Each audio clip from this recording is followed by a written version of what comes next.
பல்லவர்களும் சோழர்களும் அரசாண்ட அந்த காலத்தில் இந்த செஞ்சி மண்ணுக்கு சிங்கப்புர நாடு என்று பெயர். செஞ்சியை இரு பெரும் நகரங்களாக பிரித்து இந்த பகுதி ஆளப்பட்டது. ஒன்று விஷ்ணு செஞ்சி, மற்றொன்று சிவசெஞ்சி. விஷ்ணு செஞ்சி சிங்கவரம் மேலச்சேரி பகுதிகளை கொண்டது. அங்கு ரங்கநாதருடைய ஆலயம் பெருமைக்கு உரியதாக இன்று வரை போற்றப்படுகிற ஒரு புனித தலம். இந்தியாவிலே இருக்கிற பல்வேறு பகுதிகளிலே இருந்து அந்த ரங்கநாதருடைய ஆலயத்துக்கு கால்நடையாக பக்தர்கள் நடைபயணம் மேற்கொண்ட வரலாறுகள் எல்லாம் பதிவு செய்யப்பட்டிருக்கிறது. நாம் இப்பொழுது நின்று கொண்டிருக்கிற இந்த வானுயர்ந்த கோட்டையின் அடித்தளத்தில் செஞ்சி, இது சிவசெஞ்சி என்று அழைக்கப்பட்டது. சிங்கப்புர நாட்டினுடைய பகுதி. பல்லவரும் சோழரும் பெருமைக்கு உரிய தேசமாக இந்த செஞ்சியை பார்த்தார்கள். இந்த மலைக்கோட்டை எப்படி வந்தது என்பதிலே வரலாற்று தடயங்களையும் நம்முடைய ஆதாரங்களையும் கொண்டு தேடுகிற போது இந்த சோழ மண்டலம் முதலாம் குலோத்துங்கனுடைய ஆட்சி பகுதியில் இருந்த காலத்தில் அவனுடைய 4வது மகன் விக்கிரம சோழர். விக்கிரம சோழருடைய ஆட்சியினுடைய குறுநில பகுதியாக இந்த மண்ணை ஆண்டவன் செஞ்சியர்கோன் காடவர்.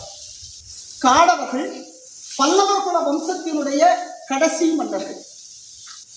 அந்த பல்லவர் குல காடவர்களில் பெருமைக்கு உரியவராக இந்த செஞ்சி மண்ணை ஆண்டு முதலாக இந்த கோட்டையை கட்டியவர் செஞ்சியர்கோன் காடவர். இதற்கான ஆதாரம் குலோத்துங்கனுடைய அவையிலும் விக்கிரம சோழனுடைய அவையிலும் 2ஆம் குலோத்துங்கனுடைய அவையிலும் இருந்த புலவன் ஒட்டக்கூத்தர். அந்த ஒட்டக்கூத்தர் எழுதிய விக்கிரம சோழனுலா, அவர் எழுதியது 3 உலா. விக்கிரம சோழனுலா, குலோத்துங்கனுலா, ராசராசனுலா. இந்த 3 மன்னர்களையும் பாடுகிற பெருமைக்கு உரிய புலவனாக ஒட்டக்கூத்தன் வாழ்ந்தார். இந்த ஒட்டக்கூத்தன் கும்பகோணம் பகுதியிலே இருக்கிற ஒரு கிராமத்திலே பிறந்து அரசவை புலவனாக ஆழ்ந்தார். அவன் எழுதுகிற போது இந்த செஞ்சி மலைக்கோட்டையினுடைய சிறப்பை 2 வரிகளிலே எழுதி வைத்தான், திருக்குறளை போல. கடியரணம் செம்பொற்பதனம் செறி இஞ்சி செஞ்சியர்கோன் கம்பக் களியானை காடவனும் என்பதுதான் இந்த கோட்டைக்கான முதல் ஆதாரம். கடியரண செம்பற்பதனம் செறி இஞ்சி செஞ்சியர்கோன் கம்பக் களியானை காடவனும். கடியரணம் என்று சொன்னால் மிக கடுமையான காவல் அரணுடைய கோட்டை கடியரணம். செம்பற்பதனம், செம்பையும் பொன்னையும் இழைத்து கட்டி இருக்கிற மேடைகளை கொண்ட கோட்டை செம்பற்பதனம். செல்வ செழிப்பை சொல்லுகிறது செம்பற்பதனம். செறி இஞ்சி, இஞ்சி என்றால் மதில் என்று. செறி இஞ்சினா நெருக்கமான மதில்களை கொண்டிருக்கிற கோட்டை. செறி இஞ்சி செஞ்சியர்கோன். அந்த கோட்டையினுடைய மன்னன் செஞ்சியர்கோன் கம்பக் களியானை, கல் தூண்களிலே, கம்பம்னா கல் தூண், அந்த கல் தூண் மதம் கொண்ட யானைகளை அவன் கட்டி வைத்திருந்தான். கம்பக் களியானை காடவன். அந்த மன்னன் காடவ வம்சத்தினுடைய செஞ்சியர்கோன் என்பதுதான் ஒட்டக்கூத்தன் எழுதிய பாட்டோட இருவரை. அவன் இந்த மன்னனை மட்டும் பாடவில்லை. விக்கிரம சோழனுடைய குறுநில மன்னர்களாக இருந்த பல மன்னர்களை பற்றி அவன் அந்த பாடலிலே கொண்டு வருகிறார். இந்த காடவர்கோனை பற்றி, செஞ்சியர்கோன் காடவனை பற்றி பாடுகிற இடத்திலெல்லாம் கல்வெட்டில் மதம் கொண்ட யானைகளோடு இவனை ஒப்புமை செய்து மதம் கொண்ட யானைகளை அடக்கியவன். இன்னொரு கல்வெட்டில் தமிழ்நாட்டில் என்ன எழுதியிருக்காங்கன்னா, மதம் கொண்ட யானைகளின் கால்களிலே பிணைக்கப்பட்டிருக்கிற சங்கிலியை துணிச்சலோடு வீரத்தோடு அவிழ்த்து அந்த யானைகளின் மீது சவாரி செய்தவன் ஆட்கொல்லி காடவராயன். அந்த ஆட்கொல்லி காடவராயனுடைய இன்னொரு பெயர்தான் இந்த செஞ்சியர்கோன் காடவன். இந்த செஞ்சியர்கோன் காடவனுடைய மகள் காடவன் மாதேவி. இந்த காடவன் மாதேவியை இந்த செஞ்சியர்கோன் காடவன் முதலாம் குலோத்துங்கனுக்கு 3வது மனைவியாக திருமணம் செய்து வைத்தார். அந்த முதல் மனைவி ராஜேந்திர சோழனுடைய பேத்தி. அந்த பேத்தியின் வயிற்றிலே பிறந்தவன் தான் விக்கிரம சோழன்.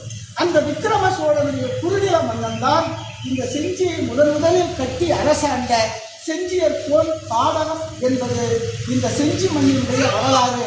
இதை நாங்கள் சொல்லவில்லை. ஆதாரங்களையும் ஓலைச்சுவடிகளையும் ஒட்டக்கூத்தன் எழுதிய பாடலையும் தொண்டை மண்டல சதகத்தையும் புகழேந்தி புலவர் எழுதிய விக்கிரம சோழனை பற்றி செஞ்சியர்கோன் காடவனை பற்றி பாடிய கலைமகத்தையும் ஆதாரமாக கொண்டு இந்த செஞ்சிக்கோட்டையை முதலில் கட்டி அரசாண்ட வீரமிக்க மன்னன் செஞ்சியர்கோன் காடவன். அவனுடைய இன்னொரு பெயர் ஆட்கொள்ளி காடவராயன். அந்த வம்சத்திலே வந்தவன் தான் கோப்பரும் சிங்கன் என்கின்ற மாபெரும் வீரன். அவன் சேந்தமங்கலத்தில் கோட்டை கட்டி வாழ்ந்து செஞ்சியுடைய நிலப்பரப்பை ஆந்திராவிலே இருக்கிற நெல்லூரில் இருந்து காவிரி ஆற்றன் கரையோரம் இருக்கிற நந்திரம் தஞ்சை பகுதி வரை அரசாண்ட வீரமிக்க மன்னன். அவனுடைய பிறந்த நாள் ஆகஸ்ட் 26. இந்த ஆண்டு திருவோண நட்சத்திரத்தில் அவன் பிறந்த நாள் ஆகஸ்ட் 26 மிக சிறப்பாக கொண்டாடுவதற்கு சேந்தமங்கலம், சிதம்பரம், செஞ்சி, அன்னமங்கலம் என்னுடைய கிராமம் 4 பகுதிகளிலே மன்னனுக்கு விழா எடுத்திருக்கிறார்கள் என்பதையும் இந்த நேரத்திலே நான் நன்றியோடு தெரிவித்துக் கொள்கிறேன். இன்னும் பல மன்னர்கள் ஆண்ட வரலாறை நம்ம கோட்டைக்குள்ளே போகும்போது சொல்லலாம்.